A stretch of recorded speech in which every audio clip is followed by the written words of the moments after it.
What's going on, everybody? Happy Sunday, happy Sunday, happy Sunday. Excited to see everybody on here tonight. I know there is a fight going on tonight that a lot of people are watching. I think it's Logan Paul and Mayweather are fighting tonight. So, Pace and I were talking about still coming on here and still doing Sunday service. We want to, continuously, as much as we can, be on here to bring value to you every Sunday. And, for everybody that is on, happy Sunday. We're excited to have you here. For those of you that are tuning into Sunday service for the first time, we run this show. My name is Cody Barton, my business partner, Pace Morby. We've been doing Sunday service since summer of 2019. So we've been doing this now for a couple years, and it's been a really exciting adventure from those days to today. And so for those of you that are new, we are on Spotify. We are on iTunes. You can go check out Sunday service on there. If you're driving to work every day, or you're driving to appointments, or you're driving to whatever you're driving to, instead of listening to music, you could tune into Sunday service on Spotify or iTunes, so you can check us out on there. I'm excited to have all of you on here tonight, though. I'm super excited, really this weekend, want to share, number one, some business updates with everybody. That, some things that are happening in mine, Pace's, and our other partner, Matt's business, and talk about, a little bit different topic than we were going to this evening, and more about like manifestation and, really identifying, how to get to that next stage in your life, going from where you are right now to getting to that next point. Because I see so many people, and if you're listening to this tonight and you've been in that same situation, you have not had, you've basically been in a spot where you feel like you're not growing, you're not continuing to go to that next level, and you feel kind of stagnant. That's what I want to address on this call is, hey, like how do we go from where you're at right now, which is stuck or uncertain of where to go. Let's talk about how to get to that next level. Just because I have been there, and I know, there's a lot of people that are in that similar situation. So let's talk about it tonight, everybody. First off, I want to give everyone an update on some of the things that are going on, in Pace and in my business as well. Our wholesale business has been cruising along. So for those of you that have been following for a while, Sunday service and the business that we talk about all started with wholesaling real estate, and then fix and flipping, and then buying rentals, and all of the creative finance that Pace has brought to the world in a bigger in a bigger way, right? So that's where everything began. And so really over this last 30 days, looking at the month of May, we had a pretty stellar month as far as wholesale goes, between JV agreements and then also direct to seller. We had about 21 contracts come in for the month of May, starting 6 new fix and flips from that month as well.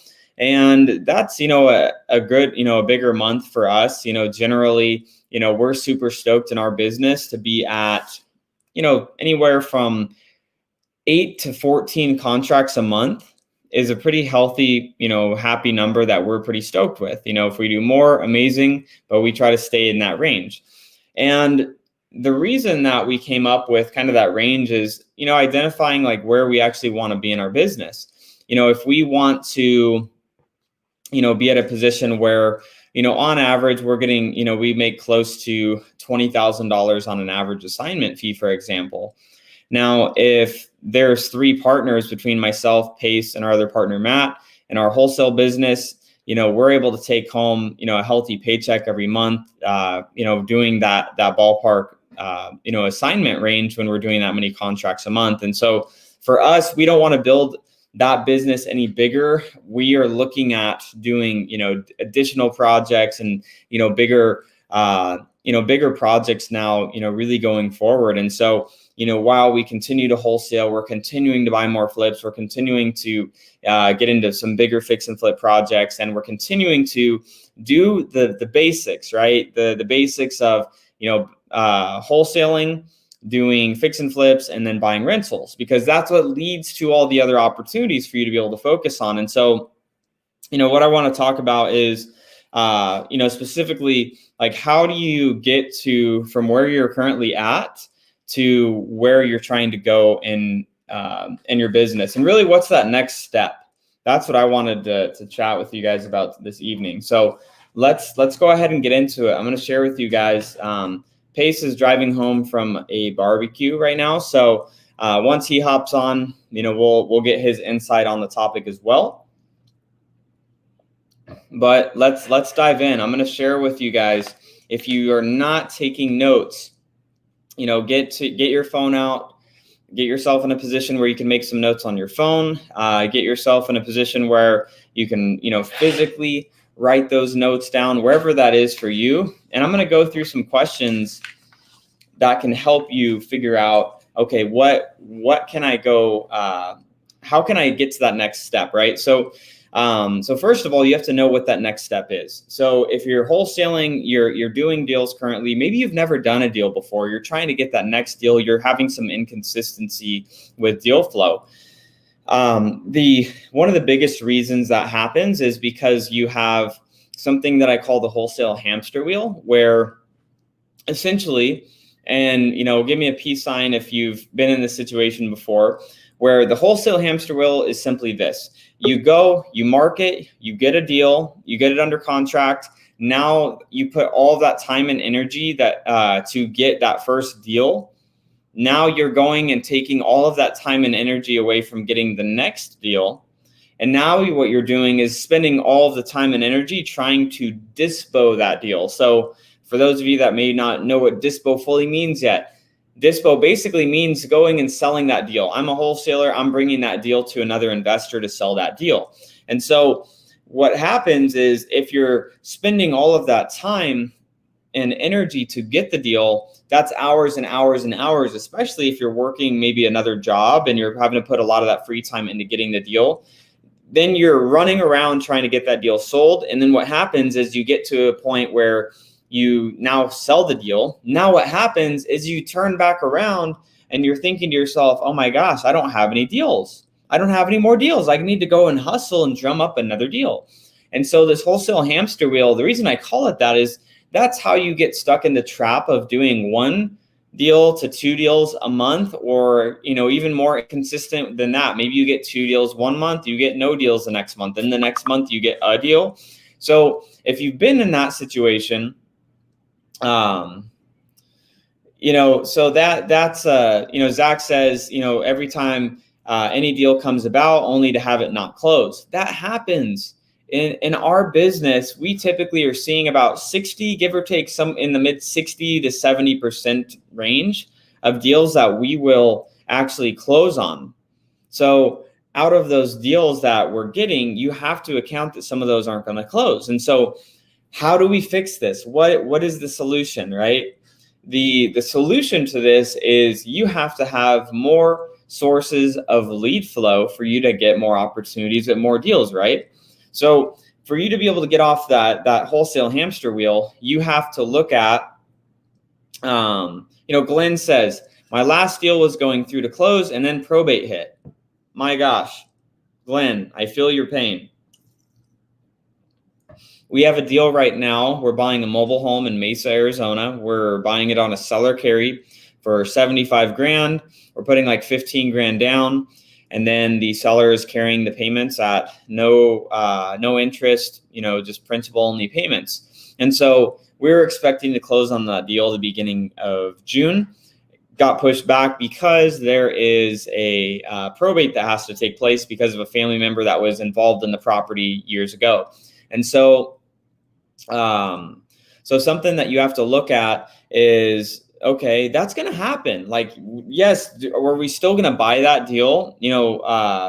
Glenn, if you manage that deal properly and you get the probate done, you're still going to get paid on that deal. You'll still get paid out.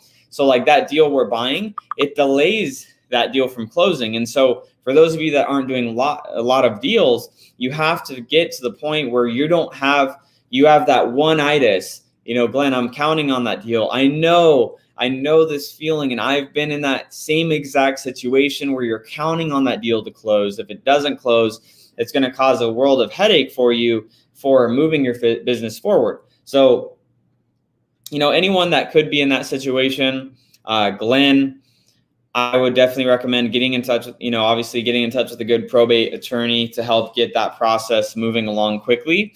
With a good probate attorney, within a couple months, you could have that wrapped up. So fingers crossed for you, my man, and hopefully that can get wrapped up for you soon. So let's get back to it, right? That wholesale hamster wheel for everybody hopping in.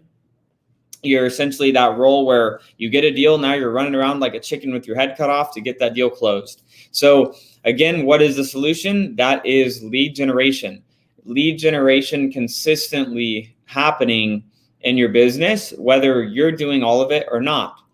And so what you have to look at are, what are some of the ways that you can do this? I'm going to give you guys a couple ideas tonight, and then I'm going to give you guys a couple action items that you can take from this and then go and implement this week. So what I want everyone to take away from this is action items for you to go, and that this Monday, tomorrow, through this week, you're able to go implement those things and get a positive result for your business from that. And so let's do this. What are the main ways that you can get consistent lead generation coming in, especially when you're newer? Maybe you don't have a huge budget, but you have a little bit of a budget that you can, do, maybe a couple $1,000 a month. Where do you go? What should you do? And then I'm going to give you guys another idea on what should you do if your budget is maybe $500 a month. So a lot smaller budget versus a little bit bigger budget. So this is what I would do. If you're in a position where you have a couple $1,000s a month to be able to spend in your business to get, more leads, right? That money, what I would suggest spending that on would be, Carmen says 0 budget. All right, I'm going to do 3 examples on this call. We're going to talk about a couple $1,000 a month budget. We're going to talk about $500 a month budget. And we're going to talk about the good old $0 a month budget. So the nada budget, meaning I don't have any extra to spend. I'm already spending what extra I have for my life, paycheck to paycheck, right? So let's talk about it. So, all right, you're in a position, you're spending a couple $1,000, you're able to spend a couple $1,000s a month.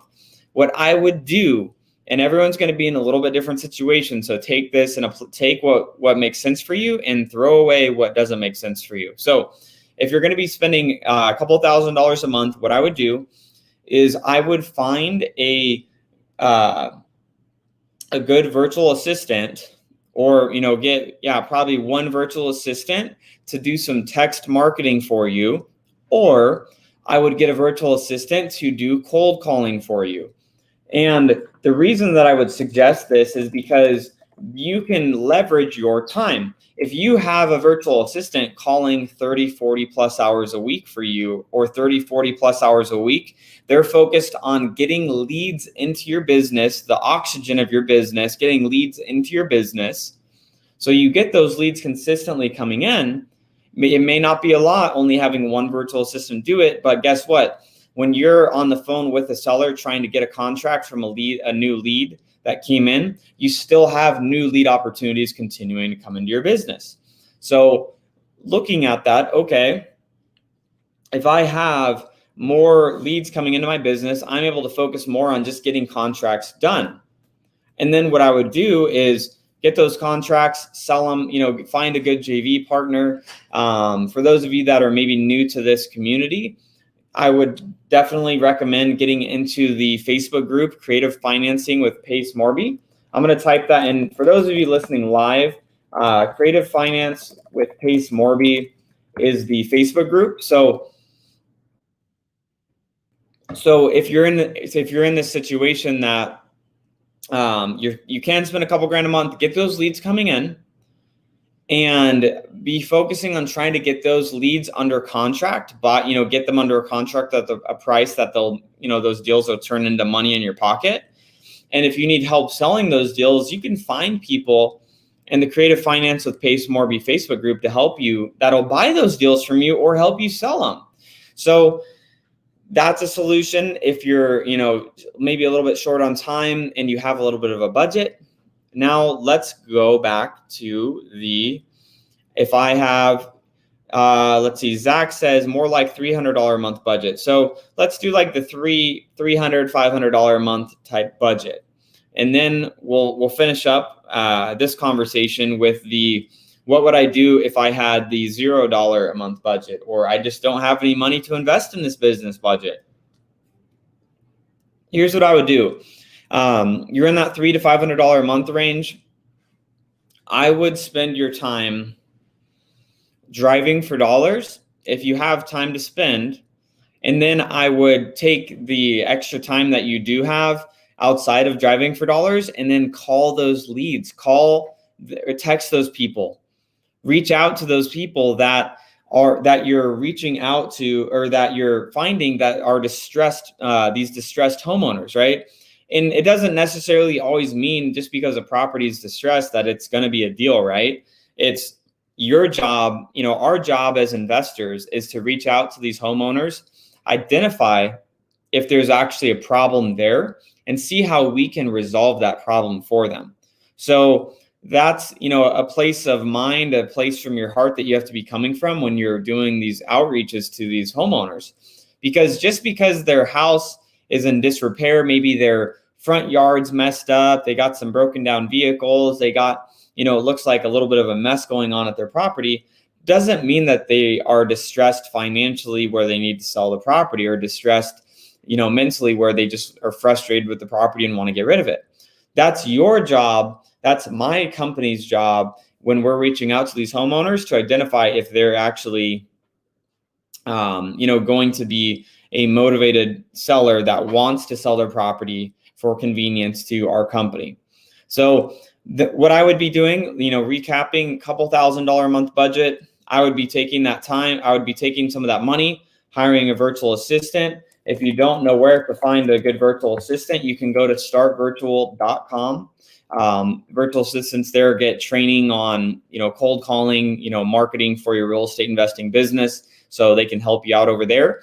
The second price, the second marketing budget, recap is what you want to look at is the that few $100 a month range. It's really not a ton to spend. So what I would spend that money on is I would get a good driving for dollars app. Say something like Bats Driven is a good one.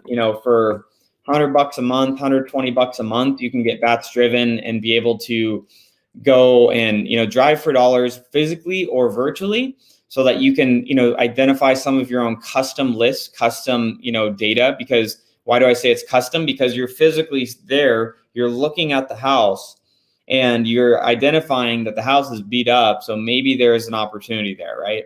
So you add those people to your list. And then with the other part of your budget, what you can do is invest in a dialer.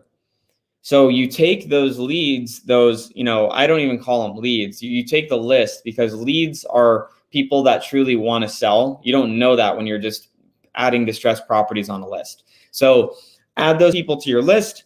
And then what I would do is add them to a dialing system. Take them to something where you can now take those 100 properties that you added to your driving for dollars list and add those, add those all into a dialer and then call them. If you don't have the budget, you got to call those people yourself or text them if you don't have the budget. So, so that's what I would do if you're in that range of, hey, I got $500, $300, $250. That all kind of falls in that same category for me. Is, as far as what my suggestion is to, drive for dollars because it's affordable.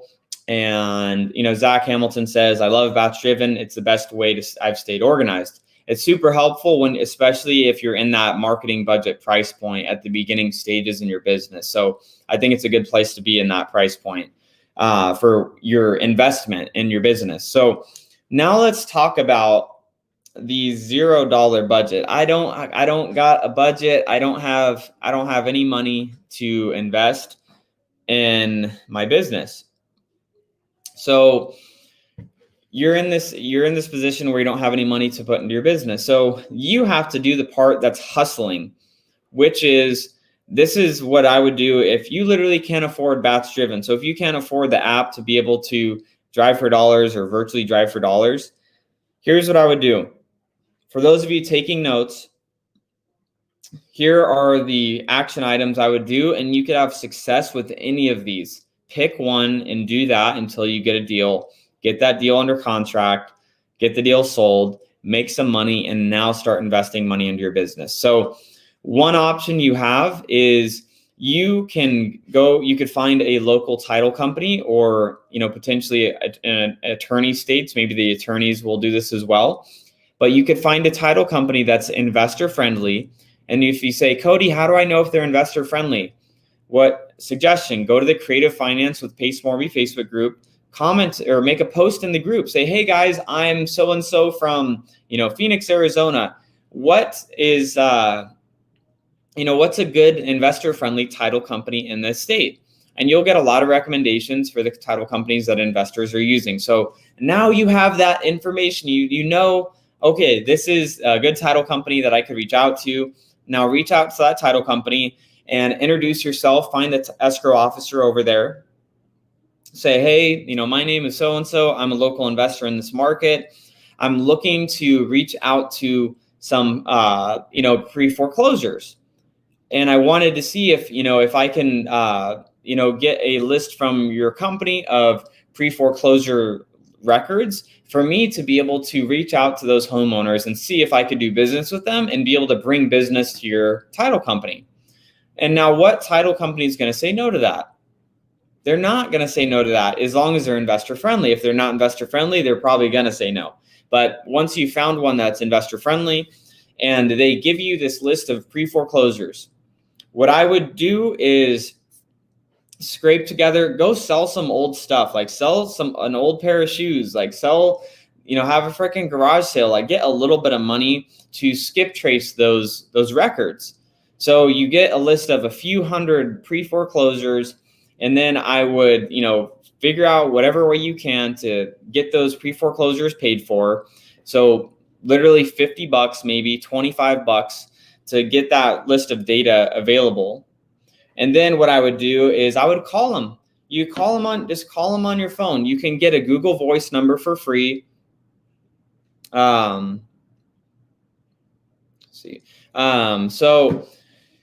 you can get the, a Google Voice number for free. Ingrid Hernandez says, or door knock them. That's another good opportunity to get in front of those people. That was how I got my first deal that I brought to an investor. So a quick story on that, Ingrid, I'm so happy you brought this up. This is such a great idea. So the first deal that I got for an investor buddy of mine when I was working as a realtor is I got a list of these pre-foreclosures from the title company. And then what I did is I went into MapQuest online and I routed a bunch of them that were in the city that I wanted to do deals in. So it was Mesa, Arizona was the city. And so I put all of those Mesa addresses into MapQuest, and then I made it create the best, workable route. And I went and door knocked them. And I worked this territory of like 30 different foreclosures, and I would door knock them every weekend as the pre-foreclosure dates would come up. And I remember the lady's name. Her name was Dawn. And so the house was it was Hampton Ave was the name of the street, and the lady's name was Dawn. And so I had door knocked her a few times. She wasn't interested in selling, said she was going to figure it out, was trying to get a loan mod, was trying to do all these things, was not able to get it sorted out. And probably the third or fourth time that I door knocked her, she kind of opened up, hey, I am ready and open to selling now. I really don't have another option, that's available for me. And so what I did, was I didn't know what to offer. I didn't know what it was worth. It needed a lot of work. The property was pretty in bad shape. And so I reached out to an investor buddy of mine and I said, hey, what would you want to buy this property for? And he said, this number. And I'm like, okay, perfect. So I let the lady know what I could pay for it. She was on board and got it under contract. And that was the first deal that I was a part of, as an investor. And how much did that cost me? It cost me my time of getting a list from a title company. It cost me my time of driving around, obviously some gas too, right? I just drove around and was knocking those doors. And on that first deal, that was a deal that made $30,000. And now how does that affect the marketing budget when I'm able to get a piece of that? Right?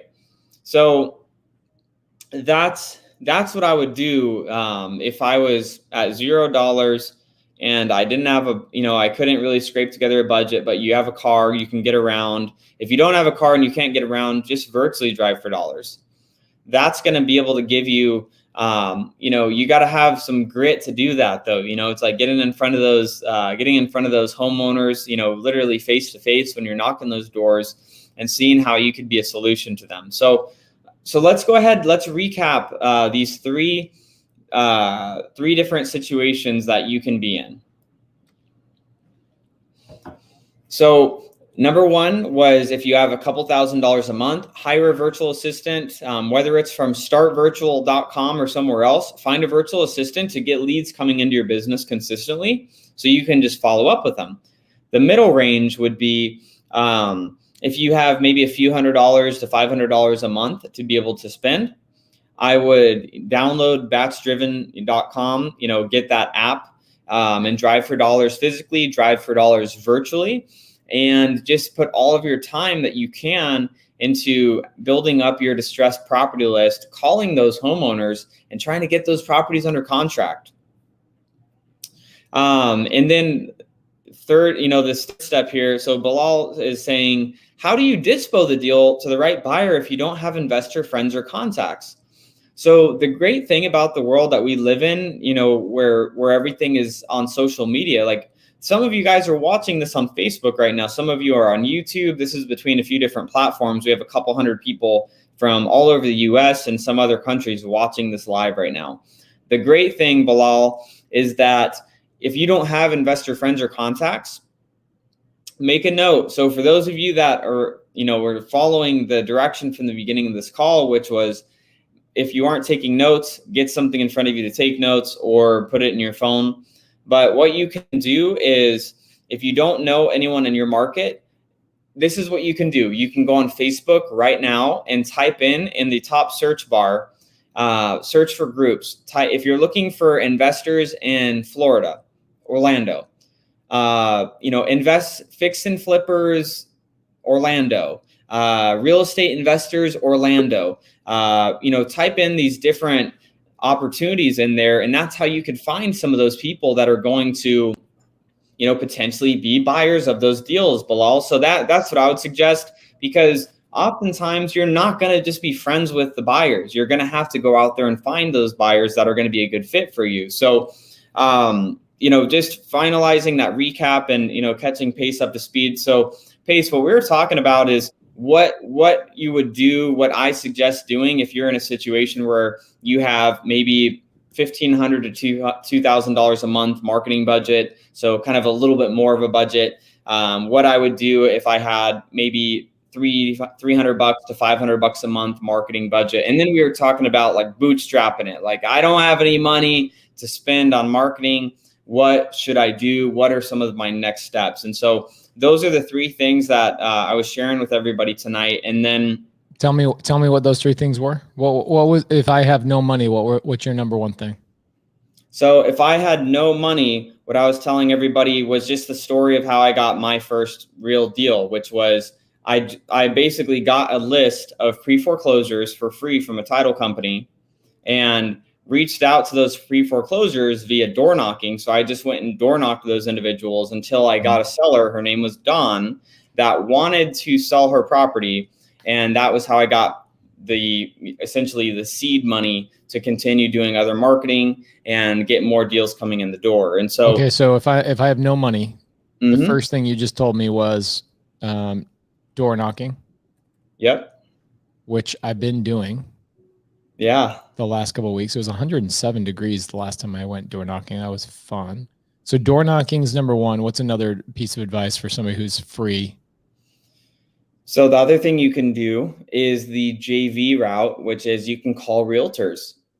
You can find buyers in your local market through one of the strategies I just shared, which is whatever market you're in, go on Facebook and search Orlando real estate investors, Orlando fix and flippers, Orlando buy and hold investors, like different, your market and real estate, anything. And you're going to find people there. And then also shared that people could obviously go to the Creative Finance with Pace Morby Facebook group and be able to find people nationwide that can help them connect with people. So check this out.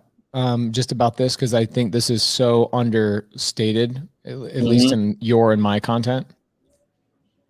Realtor. So I bought a $10,000 realtor list about 4 or 5 months ago, and I gave it to all 2,000 students, right? Cost $2,000, saved 2,000 people $10,000. And it was 1.8 million realtors, phone numbers, email addresses, date of birth, what's their favorite pie, what shirt did they wear yesterday type of data, like really, really good data. Yeah. And I had Jonah Cochran, one of our students out of Northern California, hits me up on Zoom and goes, dude, I just called on that list. I got a hold of I don't know. He made 100 phone calls. He got a deal out of it, made $20,000 on it in a matter of 2 days. So amazing. Realtor list, I almost would want to bring Jonah on and talk about how he found that deal from that list of realtors. So if you are a sub-2 student, by the way, once Jonah came out and said that on last week's Zoom, I was like, you know what? There's probably a lot of new students that haven't gotten that list. So I re-emailed that list. You can see Bilal Hussein just said that email list is insane, unreal value. So I emailed it to everybody on Wednesday morning. I woke up the day after Jonah told me that, and I was like, oh my gosh, there's probably 300 students that have joined sub-2 that haven't gotten that list. So I resent that. But guys, I hear this all the time. Cody is right. Working with realtors, I own my own personal house I just moved out of. I got that from a realtor that had a failed listing, and it turned out to be a creative finance deal. So Cody is 100% spot on there. Cody, what would be number 3?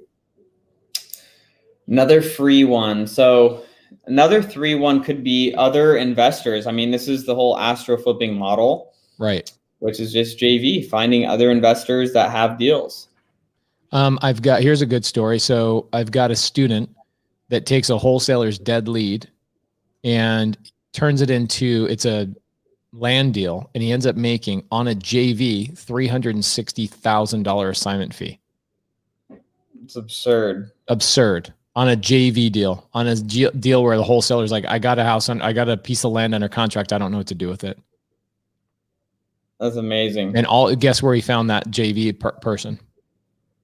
In a Facebook group. In our Facebook group.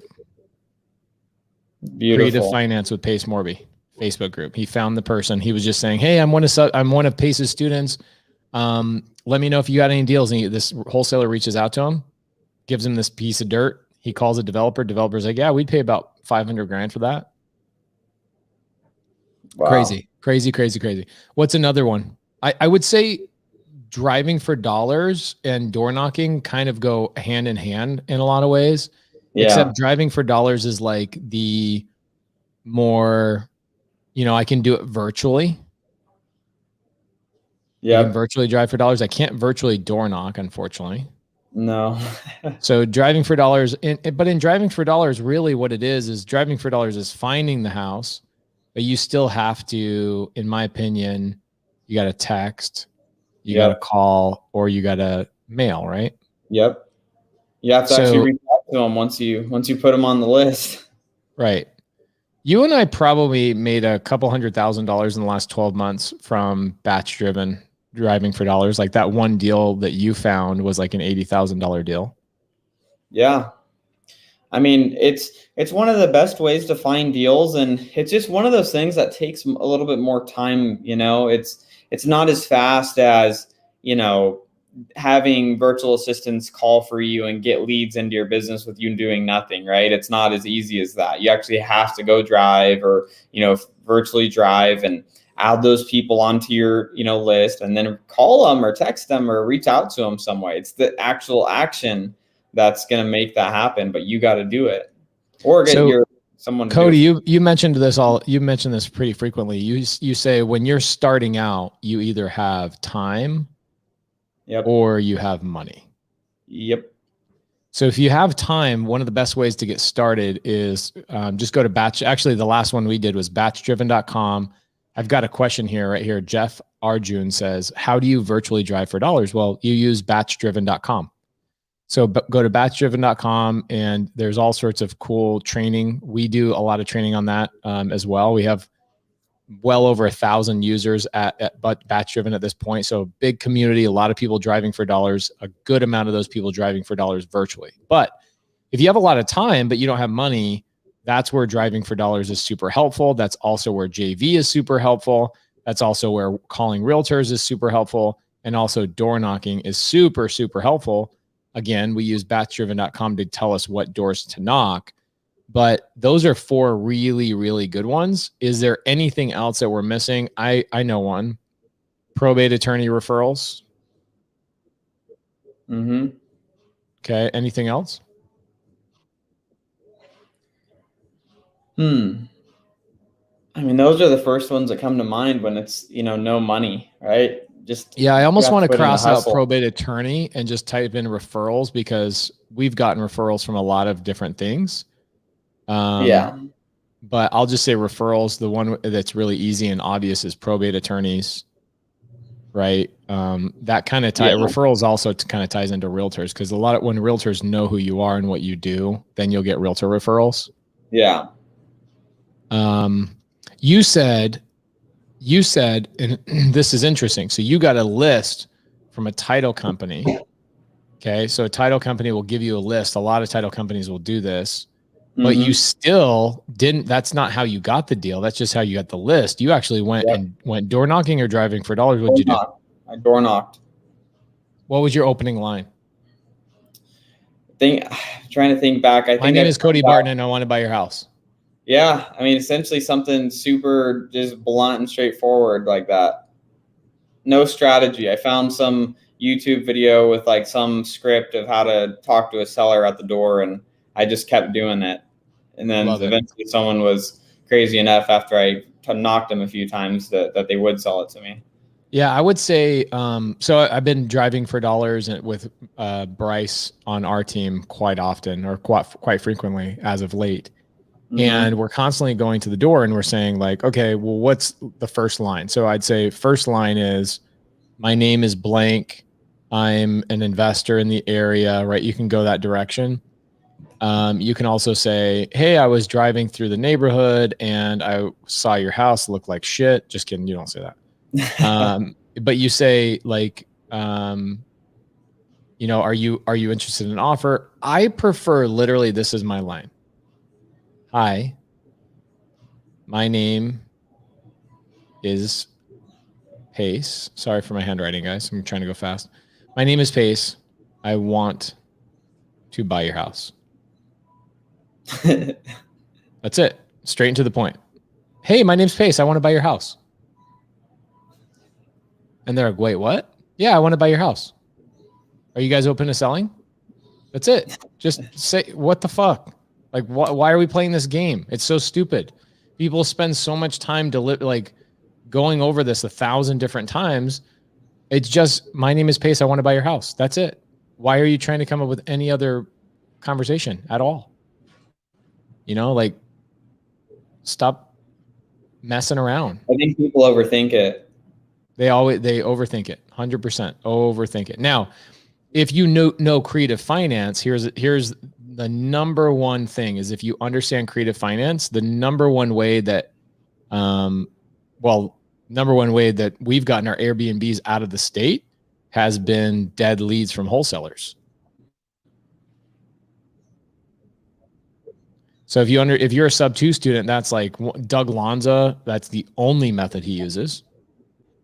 A lot of students, that's the only method they use to go out and get deals, is they let all the wholesalers cold call, text, do all that kind of stuff, and then they come in and just go, hey, give me all your trash.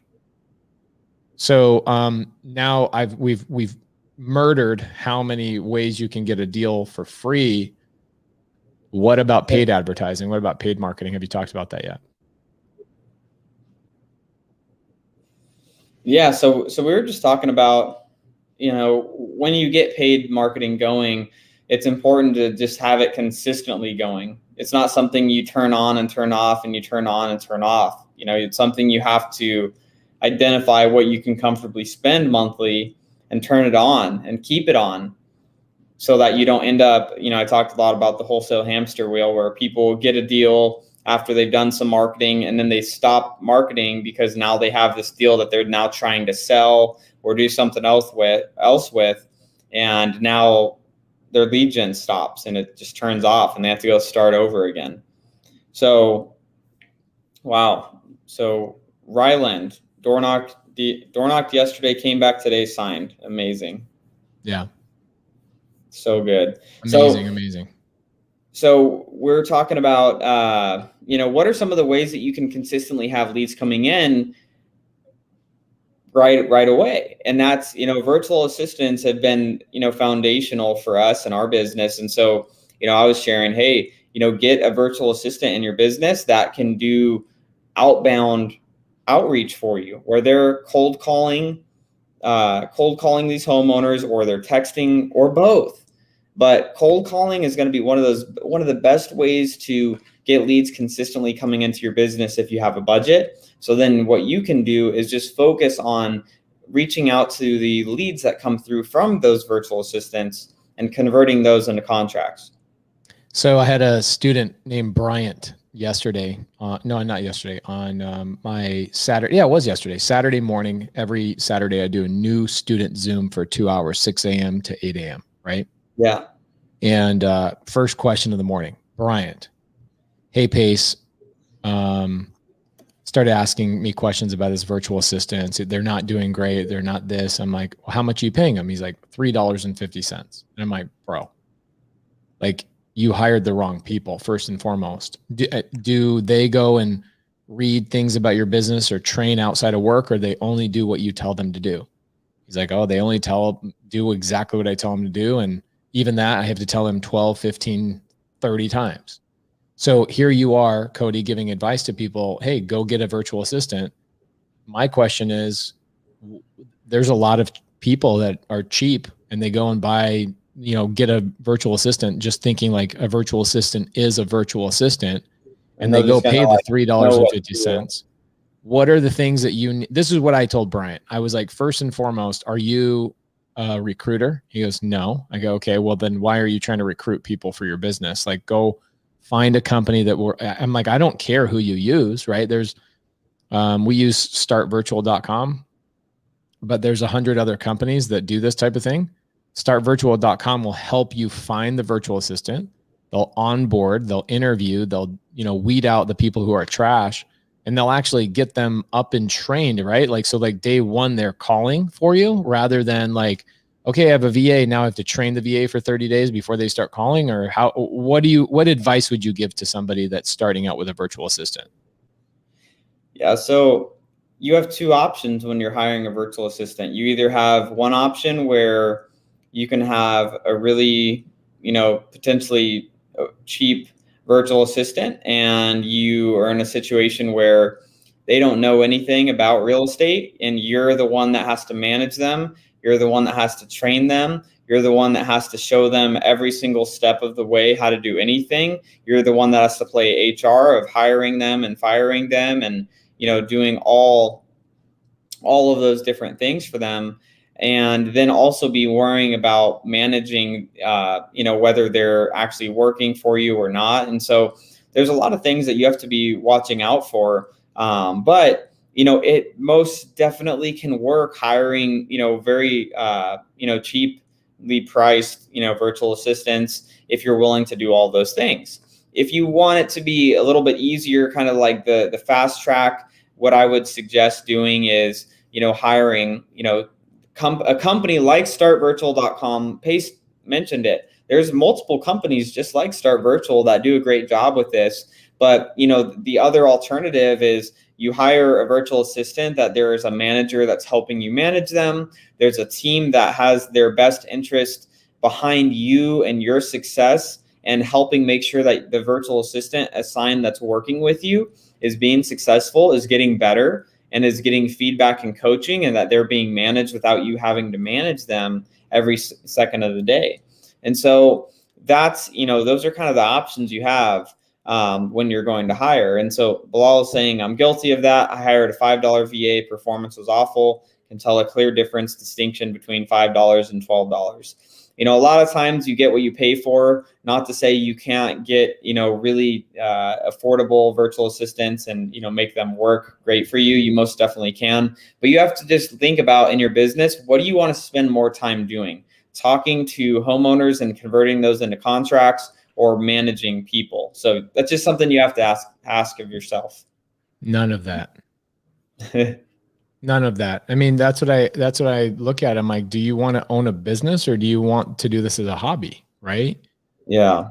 And a VA, it's interesting. Like we have admin VAs from startvirtual.com. We have bookkeeping VAs from startvirtual.com. We've got social media managers, right? Making sure that we don't miss a message. If somebody sends us a deal, like somebody sent us a mobile home deal the other day and I missed it, but our virtual assistant caught it. So like for that, basically that one virtual assistant was worth it for 5 years worth of cost because of that deal. Right. Yeah. Then you've got virtual assistants that cold call and virtual assistants that lead manage. And we actually have virtual assistants that will close a seller over the phone from a virtual 3,000-mile journey. They will close a seller over the phone better than most Americans ever will. And they don't look at it like, how do I make 20% of the deal? They don't look at it and say, how do I now become the owner of this business? I get, it's interesting because I had a DM come in to me today and it actually wasn't a DM. It was somebody tagging me on an Instagram post. And he said, man, with all the free knowledge that Cody, Pace, and Matt put out, I was able to stop working for the wholesaler who's been making all the money. And now I'm out on my own. I should have left this scumbag a year ago. And I'm like, don't tag me in that stuff. So basically, if you're hiring American-based employees, especially in your acquisition department, just plan on those employees taking your business and going and creating their own. A virtual assistant doesn't do that, right? So you're essentially, do you want to build a foundation, or do you want to build your castle, build your business, so to speak, your castle? Do you want to build that castle on a foundation of sand, or do you want to build it on rock? And when you hire acquisition people here locally, and why do people do that? They hire people here locally because they go, well, I can hire you for commission based only. And what ultimately happens is I don't have to pay you and you're going to go follow up on my leads. Okay, great. I get that. If you have a really tight budget, you can't hire a virtual assistant, hire somebody here locally, commission based only, get your business off the ground, but plan on them 100% leaving and then complaining when they do. Even though you taught them $1 million worth of business, they are going to complain. They will talk bad about you. They will justify their departure somehow, some way. However, with a virtual assistant, you still have people a year, 2, 3 years later that are working for you. Yes, they get paid more money along the way. Yes, they have bonus opportunities, but it is a dramatic difference in pricing and a dramatic difference in attitude. How many of our virtual assistants thank us every time they get a paycheck? Oh, it's like all of them. They're all super grateful every time, every day. And with our American employees, it's like 1 in maybe 20. Yeah. Sorry for any American employees that are following me right now, or listening to this, but it's true. Like they don't thank us for the opportunity to work, right? They don't thank us for a good work environment. They don't thank you for any of that stuff. So for me, I just feel like the culture is easier to build. The automation is there because here's a question. I say this analogy all the time. Cody knows this obviously, but I'm going to ask Cody this question. He's going to answer it in an obvious way. Cody, if you want an orange right now, where do you go? Grocery store. You go to the grocery store. Great. So every time you want an orange, you go down the grocery store and you buy a new orange every single time, right? You consume that orange. You're happy with it, right? Yep. Okay. That's like hiring an American. Okay. You want something done, you got to repeatedly say the same thing 100 different times. You have to stay on top of it. You have to go through this arduous journey. But hiring a VA and training them properly is like buying an orange, planting the seed, and having an orange tree in your backyard. It just keeps growing and growing and growing, and you keep getting these oranges. You don't have to go down the grocery store. You don't have to keep restarting that process all over. You have an automated business. You have fruit that continues to bear every single season. Whereas with an American, it's like, didn't we talk about this 35 times? Like, why do I have to tell you to do this again? What? Okay, maybe I give you a new desk. Maybe I give you a new this. Maybe I give you a company car. Maybe I give you a raise. Maybe I say things nicer. Maybe I put really nice treats in the fridge for you, right? Maybe I give you 25 more compliments a day than I already do. Maybe whatever it is. It's the maybe I need to do blank to try and get an American to work. So when you guys are talking about marketing and you want to start with American-based cold callers, you're building your castle on a bed of sand. You're building your castle on a bed of sand. And you basically, it's also like owning a Subway franchise, right? Subway sandwiches. Okay. You go buy a franchise. Cody, would you buy a franchise of Subway and then immediately start making the sandwiches yourself? No, definitely not. That's not a business. That's like a hobby, right? Yeah. It's a job. It's a job. And when you're hiring Americans to build your real estate business, at least for your lead generation, you can do other things like disposition and listing agents and other people here locally. But what I'm specifically talking about is your acquisition department, your marketing, your lead follow-up, and your lead conversion needs to be based on a bed of bedrock, not on sand. Does anybody in here disagree with me? Matt says he would I would buy a Dutch Bros franchise as well. Dude, I told him, we always joke about buying a Dutch Bros franchise. I'm like, this place is always damn busy. Like the line is always. Is it a franchise? Yes, it is. But how much is it? You have to have worked at a location for a couple years before you could even become an owner, have an opportunity to be a franchise owner. So that's definitely out the window because your boy ain't going to be serving coffee. Yeah, it's, this is interesting. Chris Johnson says, no such thing as a bad team, only bad leaders. I really like that. It sounds really good. But I think I would consider myself a pretty good leader. And sometimes you just get people that have the wrong mindset that convince you up front, they're on their best behavior to get the job. And then no matter how you lead them, no matter what you say, no matter what training or culture you do, you can't change the stripes of a zebra. You just can't. The other thing I would mention on that too is like, you could have the best leaders in the world leading, the best coaches, the best leaders of basketball coaching basketball. But if you put me out there with like a few friends that are just like me playing basketball against like the Lakers, they're going to destroy us. We could have the best leader possible, but if we don't have the skills and we just, don't have the right team with the right attitude, we're going to get wrecked. So there's that side too. Yeah, I mean, not to try and get too political, but when you look at like the unemployment stuff that's going on right now, there's so many people getting paid to not work, right? They're getting paid a couple $1,000 a month to not work right now because of COVID. Yeah. And you and I are like having a hard time finding good people. Meanwhile, people are just getting paid to stay home, a measly couple $1,000. And if that's your biggest motivation is a couple $1,000 so you don't have to have a job, that tells you something about our country.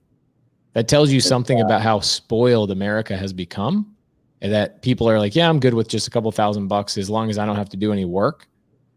I don't care who your leader is, dude. Like nobody has to. Now, could you get like Eric Thomas or Les Brown or some motivational speaker to go in there and change that one person's life? Yeah, You could do it. It might take 2-3 years, and it might take like a full-time job to change that person's mindset. But who has time for that? You don't have time to change people, right? You do not have time to change people. You need to, this is kind of our new motto in our business right now. Like, we need to hire people that know more about whatever the topic is than we do. Yes. I'm not training anybody any longer. I'm done training. In fact, I want to hire you. I basically want to hire you to train me on what your job's going to be. Yes. Right? Like, whatever that is. I need somebody that's already doing the job and wants to elevate. Dude, that's what I'm so excited about. And just on that topic, for everybody that's listening, we've went the path of that first stage of just hiring anybody that had a pulse, that wanted to work commission only for us. And we've elevated through these stages, and it's just part of the business. And, something we're doing now is we have, actual recruiters going out to recruit talent for us, and an HR, consultant that helps us, get these people into place in the business properly so that they're successful. And so it's night and day when you have actual professionals. And that's one of my favorite things, is when I have calls with people on our team that we've hired recently, Pace, and they just start rambling on about what they're doing, and it just goes over my head. I'm like, you're awesome. As long as they know the direction of where we're going, I'm excited. Yeah. It's interesting. You look at this. This is really kind of tough. Like Rylan, look what he says. He says, sales training is tough. Train 300 sales team to cold call. The model was a hiring model because you just have to constantly train new groups and constantly motivating people on the team. I cannot disagree with you one bit. I agree with you 1000%. When we hire American acquisition people, it's not a sales training. It is a babysitting. Why did you not hit your numbers? Why didn't you work? Whereas with like virtual assistants, we actually get to talk about real things, because we're no longer talking about, hey, did you hit your numbers? They're hitting. Hi, Hayel. Good to see you, Hayel. Hi. Hayel stepped in the camera for like 2 seconds. She didn't really. Bringing me a drink. I love it. Good to see you, Hayel, even though I didn't get to see you. So, interesting. So, who I would love to hire is Tanisha. Like, you meet these people. She already has a job, right? Usually the best people that you're trying to recruit for your company are people who already have a job, right? So somebody referred a videographer to us the other day. And when I called the videographer, I was like, hey man, what are you working on? Who do I have to steal you from? And he was like, oh, I don't have anything going right now. I'm just kind of working for myself. I'm like, red flag, red flag, red flag, red flag. Like right now, nowadays, if you don't have a job, I don't want you. If you're just like, oh yeah, I'm unemployed, or I lost my job or whatever, I don't want you. I want people that other people want, right? I want people that have like such amazing value that I have to steal you from somebody. And I have no qualm with doing that. I will pay more money. I will do whatever. I am so over dealing with bad people. And our team right now, I couldn't tell you we have one bad person on our team. But it took years. The interesting thing is that people see that as like a bad thing. If like recruiting from another company to, recruit somebody to our company, right? But what do professional teams do? I mean, what does the NFL teams do? They literally they throw it up and like on the red carpet when people are trading. They're trading teams. This coach is bringing this coach over. They get this signing bonus. This is their new salary at this team. I mean, that's exactly what professional athletes do. So why wouldn't business owners do the same? It's finding great talent, and if they're great somewhere else and you think that they would be a good fit within your organization, why not? Yeah, like Ingrid says, I get recruited in corporate America all the time, and there's no doubt in my mind Ingrid is a super special person, so I can see that, right? Tanisha's like, I'm already plotting to fire myself from my 9 to 5. I would love to have like a Tanisha working for us. Actually, I would love to have Ingrid working for us. Ingrid might be a really good disposition person for our team if she would be open to it. I don't know what she's licensed realtor, super amazing. She'd be amazing for disposition for us. Tanisha or Ingrid, are you open to working our dispo department? She's like, recruit me. Who do I have to steal you from? Recruit me. Okay, so let's talk. Ingrid, here's another special thing. Guess what I don't do anymore? I don't hire people. I let Sharon do all of that. I'd love to have you talk to Sharon. And Tanisha, I want to talk to you as well because I have a completely special job for Tanisha. I would love to have her. Tanisha is probably one of the most helpful people in sub 2. She's amazing. So anyway, what are some big changes we've made in our business recently? Oh man. Which business? Just real estate? Best answer my partner could have said. Which business? Which business? It is. We're having a good time, man. It's interesting because I go to other social gatherings with people that are not in real estate, and I go, "What do you do for a living?" And they like, actually, I had this thought. Okay, so I go to church for the first time in a long time today. I did not wear my son's jersey, but I did go to church. I saw that. I thought you were lost. I'm like, where are you? Yeah, because Pace lost. No, I enjoy church. The problem is we travel so much and then we're busy on Sundays, so I do enjoy church. So we go to church today and I'm sitting in there and the number one question that men ask other men is what? What's the question? How's work? Or what do you do? Yeah. Right. Oh, like you don't know. Yeah. Yeah. I don't know if women do that to each other. I'd be curious, like, hey, women that are watching right now, do women, when you guys meet each other, do you say, what do you do? Or what's like the question? Because for us, she asks, where are you from? Oh, she says, where are you from? Yeah. Okay. But men ask, what do you do? Or what do you do for business or whatever, right? It kind of depends on the atmosphere, but the question is always geared towards what do you do? How do you make money? Right? Ingrid says, hell yeah, we do. Okay. So I'm at church today and I go, oh man, what do I say to people? What do I say to people when they ask me, what's your job? I almost was like telling my wife today, hey, just tell people that my husband's unemployed and see what happens. Right. Because it's like, how do you do that? What Cody, if I asked you right now, what do you do? What do you say? I say real estate. Oh, you're an agent? Yeah, then people always follow up. Oh, you're a realtor? Well, no, but I flip houses and stuff. Like, the TV shows, like, yeah, that's what I do.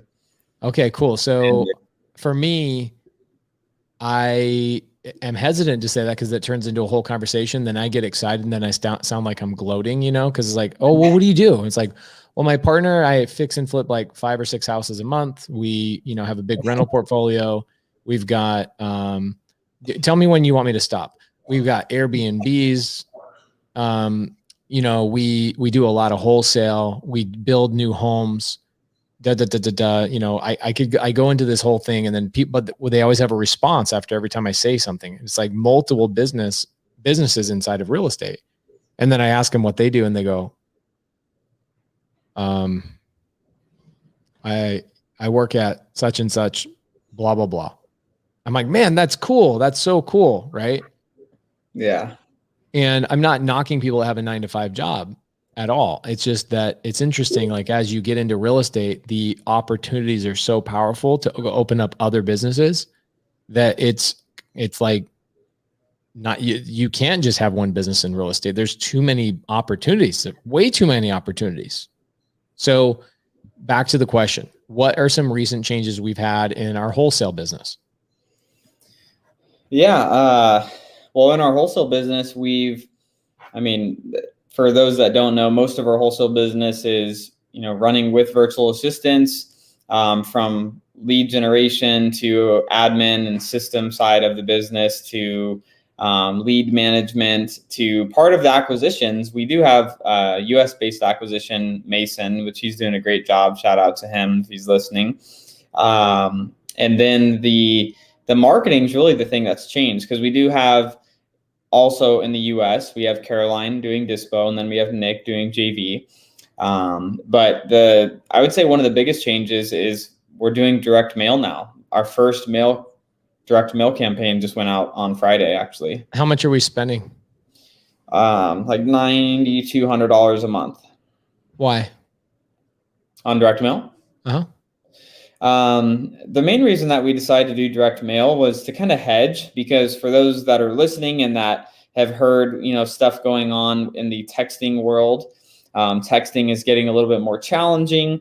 The deliverability and all of that is getting a little bit more challenging. And so we don't want to wait until texting goes away per se to make a change. So we're adding direct mail as another pillar of our marketing. So we do cold calling, which is where most of our deals come from, then texting, and then now we just started direct mail to just diversify our marketing channels. Was the direct mail my idea or your idea?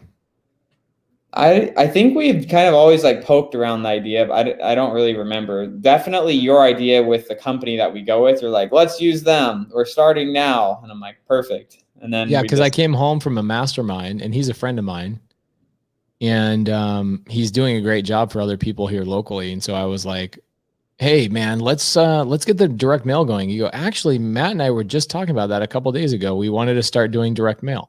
Yeah. So I think we should track that, let people know like, hey, we're at $9,200 for the month. Here's how many mailers. Maybe we should talk about that next week as our topic. Yeah. Let's talk about like, will you run some numbers and figure out what, if we got $9,200 that we send out, what's our mailer look like? Did you already make that decision? Oh yeah. Okay. So let's find out what our mailer look like. Who's going to answer the phone calls? How many calls do we get for $9,200? Because essentially for $9,200, you're probably going to send out close to 20,000 mailers. Is that about right? Way better than me. Matt went through that with Jason. Yeah, usually you're at like 50, somewhere around 50 cents. Depending, if you go like the postcard route, you'll be less than that. But so let's just say it's 50 cents. You're probably like 18,000 mailers, something like that. And 18,000 mailers, if they're super niche, you should get about 20 to 30 phone calls for 18. That's so crazy, isn't it? Yeah. You send out 18,000 mailers and you get 20 to 30 phone calls. So those phone calls are highly valuable. You never want to let those go. So what's our plan with those phone calls when somebody does call on our mailer? So when they're calling, they're going to be getting looped in to talk to Sweet Rob, one of our virtual assistants that takes all like inbound, like, when we were doing voice broadcast or ringless voicemail, when those calls would come back, Sweet Rob is used to answering inbound calls. So he's going to be on ready for those calls. So he's going to be calling during the day, but then he'll be taking those inbound calls as they come in. I love that. I was answering phone calls, although actually when you and I first met, I had 2 phones. Yeah, I remember it was, so what was that like when you were, sharing with everybody when you were doing direct mail? Like how many calls would you get? Like, what was that like? What was the spend like? I'd spend 20 grand a month on direct mail. This is why I started hating direct mail, because what we did is we collectively put, so let me kind of draw a visual for people that don't understand how this works for like home investors. Home investors is so funny. If they saw me do this, they'd threaten a lawsuit. You guys can sue me. Please sue me. So here's the problem with home investors. Okay. So if I'm in Arizona, there's 20 of us. Okay. There's 20 home investor franchise. And if you don't know what home investors is, that's the we buy ugly houses people. Okay. The caveman, we buy ugly houses. Okay. I was one of 20 people. So if 20 people essentially, some people are putting in 20, some people are putting in 15, 10. When I first started, I was putting in $5,000. Then I started making money and I upped it to 10, then I upped it to 15, then I upped it to 20. Okay. For $20,000. And well, let's do this. The average person puts in 15,000 and there's 20 of us. So that means collectively, we don't spend money individually. We spend it collectively. So if you have $300,000 and the number one form of marketing is direct mail, guess what you have to do every single month? You have to spend about $250,000 on mail. And then the other $50,000 goes for like billboards, SEO, Facebook ads, all that kind of stuff. Okay. Most of our flow in our phone calls came from direct mail. So the problem with $250,000 of direct mail is that you run out of niche lists like foreclosure and probate and all that kind of stuff after you spend about $3,000. Okay. So now I've got $247,000 to spend on non-highly pain pointed lists every month. So like 80% of that is non-super motivated people, and only 20% of it is. And it's just a big waste of money. So here's where it's different for us than what it was for me, is we're only spending $9,200 a month. Mm-hmm. So we can go focus on highly pain pointed lists. Yep. They're going to have a lot more pain than us spending this much money every month to just go after a wider audience, right?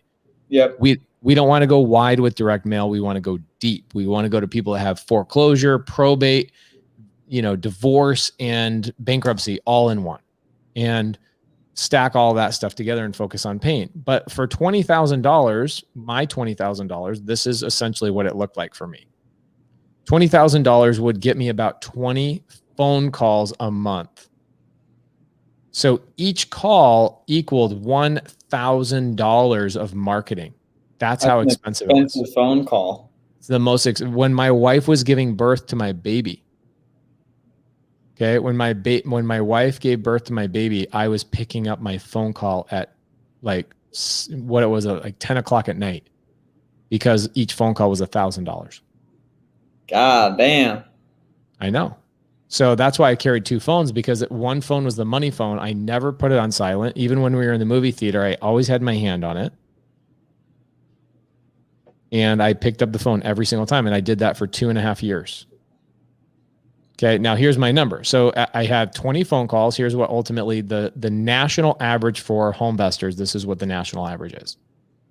They say you're going to get, out of 20 phone calls, you're going to get 11 calls. I'm sorry, 11 actual leads. Okay. Because what happens is the other 9 leads are dead. Like immediately, because it's like some landscaper calling you, or hey, I'm a Verizon rep and I just saw your billboard and blah, blah, blah, blah, blah. It's like stupid crap. Or even like you'll get people that are religious people that are like, hey, wondered, if your billboard, if you wanted to put like a cruise, whatever, you just get the weirdest calls on these 9. Okay. So they're just dead. They're not even people that have houses. Okay. So you really get 11 leads. Then you have 8 phone calls. Or actually 8 conversations that are worthwhile. And then what happens is you end up going on 5 appointments and you end up getting 1 contract. That's the national average right now for home investors, is $20,000 to get 1 contract. Crazy, right? Oh. Okay. So my number was this. I would get 11 leads. I would end up having probably, I was top 3 at home investors. So a very different number. I'd have 10 good conversations. I would end up having, I would end up having 8 appointments, not 5. And I would end up not having 1 contract, but I'd have 3 to 4 contracts. Okay.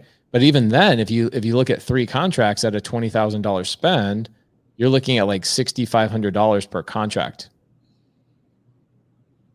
Okay. So 6,500. So Jeff Arjun says, I was considering home investors. Thanks, Pace. I will try my best to learn marketing from you and your team suggested. Bro, I want to show you all the emails and phone calls I get from home investors asking me how to leave home investors. It's the worst business model. It's bad. It's horrible. Okay. So if your cost per contract is $6,500, that means I have to sell my house. I have to sell my contract. I have to wholesale it for $6,500 to make $0. Okay. That's that model. Now, this is obviously a bad model because you're collectively grouping everybody's money together. Now, for brand recognition, it was great. For brand recognition, it was great. But home investors' direct mail model, 80% of their mail was going to trash. So this is why I didn't like home investors' mail model, is that 80% of their mail was going to trash. And what do I mean by trash? I mean non-motivated sellers. And they had to do it because they had all these 20 guys spending money every single month. And they're like, well, we don't know what to do. We have to spend the money somehow, some way. Right? So if you are doing direct mail, If you are doing direct mail, the smart thing to do is direct mail to your driving for dollars list. Super smart because it's niche, right? Super niche.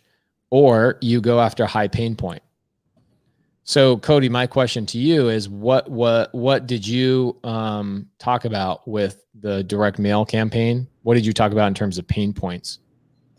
So specifically with their company, they're a little bit more like proprietary on like what they're actually marketing to, but essentially they're looking at multiple layers. So they stack their data. So they're going to be stacking it against like pre-foreclosures. They're also looking at people that have had like, bankruptcies. They're looking at people that, within our criteria of what we want to buy as well. So, we were able to go in and rank the, like the types of properties that we like to buy. So like mobile homes. So we ranked those high. We ranked single family high. We ranked land high, right? So it's funny that I get so excited about mobile homes more than I get excited about any other type of home. Same, honestly. One of your and my first deals together was Mulberry. And And yeah. What did we make on that? We made like 38 grand on that assignment on this crappy mobile home. Yeah. Do you remember how I got that contract? Oh my gosh. Yeah. Most manipulative way ever. I called the city of Mesa on the seller. Yeah. Sorry, guys, I did. The roof was caving in. It had been vacant for 2 years and it was growing mold. And so I was like, I'm going to call a code violation on the city. So I called the city and I was like, yeah, I'm making a complaint. I'm a neighbor. Then I got a copy of the code violation and I sent it to the seller we were already talking to the seller, but they just hadn't signed. I go, hey, you got assessed a code violation. One of your neighbors called and complained. And she's like, oh my gosh, okay, I need to sell it. And I go, yeah, no problem. I'll take care of the code violation. And so we got that deal. We made 38 grand, but then they reassigned it, the like people we sold to. And they made, I think there was 7 daisy chainers on that one deal. Yeah, that was one of the more frustrating things at that beginning stage. Yeah, that was so tough. It was a mobile home deal. And that one really opened our eyes in terms of how much money you could make on these mobile homes. And then one of our first flips together was Boise. Yep. And I don't know, we made on Boise a good amount. We made a really good amount. 45. No, actually, I think like 50 something. Yeah, that was a great deal. It was only a 2-bed, 1-bath or 2-bed, 2-bath.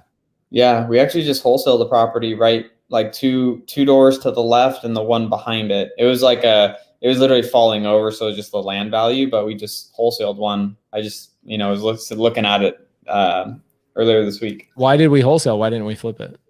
It basically just land value. It was like falling over, like not really remodelable. So it's just like someone's going to place a new mobile on it. Yeah, right. So here's a question. I think a lot of people would probably get a lot of value from maybe doing some case studies. I don't even know a lot of the deals that our company is doing right now, which is good and bad. The bad part is that some people want to ask me questions about stuff. I'm like, honestly, I don't know. Right. Rylan Reed says, Pace, would love to do a collab with you on a $420,000 on a contract for a single family home with 2 trailers, $3,900 a month, more with Airbnb, downtown Miami. Had him on $70,000 down owner finance. His wife flipped him to all cash, waiting here back. Okay, Rylan, reach out. Happy to chat with you about it. But Javier says, Pace, I have a mobile home I need to assign. Javier, we really only do mobile homes in Phoenix. Do you have a mobile home here in Phoenix? If you do, why haven't you sent it to me? Or Florida. JP Slaughter said, code violation is cold-blooded. Yes, I'm sorry, but we did make 38 grand on it.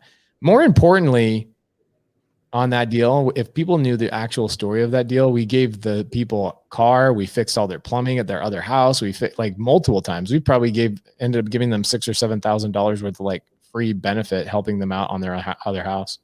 Oh yeah. So Jeff is asking about a home in Port St. Lucie. We have a house in Port St. Lucie you could buy from us right now, if you want. We're gonna be flipping. Is it a creative finance deal or is it a fix and flip? Fix and flip. Love it.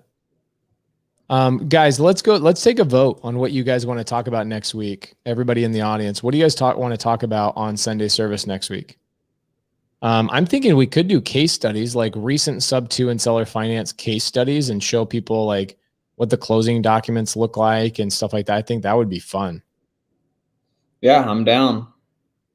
Yeah, if everybody's up for that, say to give us a yes. We got well over 200 people in here. Tell us if you guys would be up for that. Everybody's watching the fight right now. Yeah. Mayweather and YouTube are fighting right now. Dude, so much money on that though. Bless them.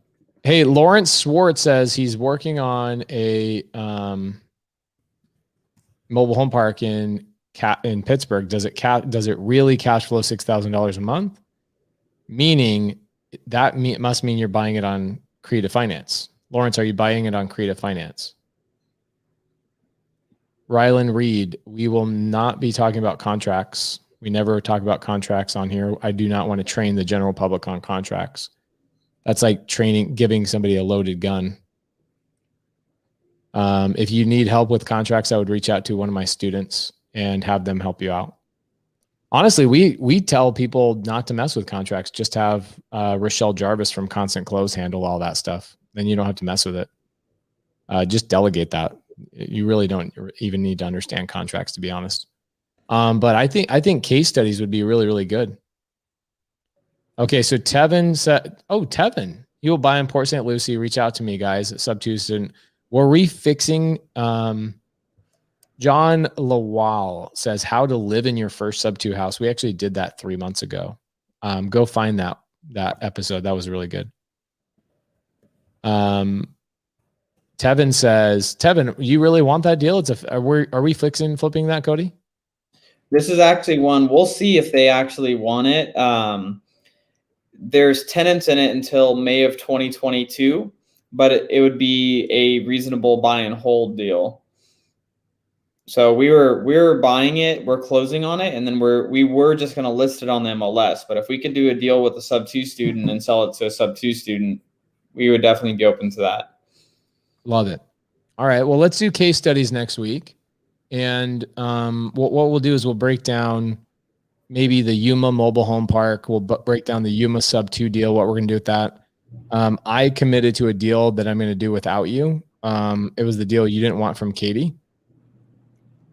And the reason why I did that is because I'm going to partner with a student and sell it on a wrap. And I'm going to partner with the student, let them run the whole wrap and make all the mistakes. And I'm going to walk them through the whole thing.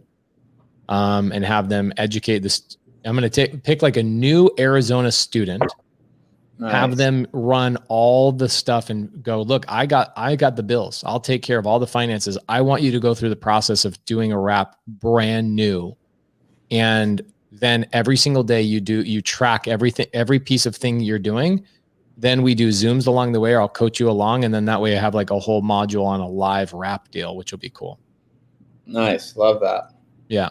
So I won't really make any money on it, but it'll be a great deal to show people exactly how to do wraps. Cody and I don't really do a lot of wraps, guys. We prefer to hold properties. We're like real estate investors. I feel like people that are selling on wraps are like just starting out. So, but that's an opinion. There's guys that are way, way, way deep in this game, 50 years, that are still doing wraps. And so it's more of a joke than truth. Next week, case studies. That's what we're doing. And let's wrap this up, bro. Thanks for starting this without me. Hell yeah. Happy to do it. Awesome. Well, yeah, everybody, as always, we do Sunday service every Sunday, 7 p.m. Arizona time. And if you're not already following us on iTunes and on Spotify, you can listen to past episodes on your drive to work. You can tune in, obviously, live every Sunday with us as well. Excited. Next week, we'll do some case studies, and have an amazing week, everybody. Later, guys. Go Mayweather. Bye.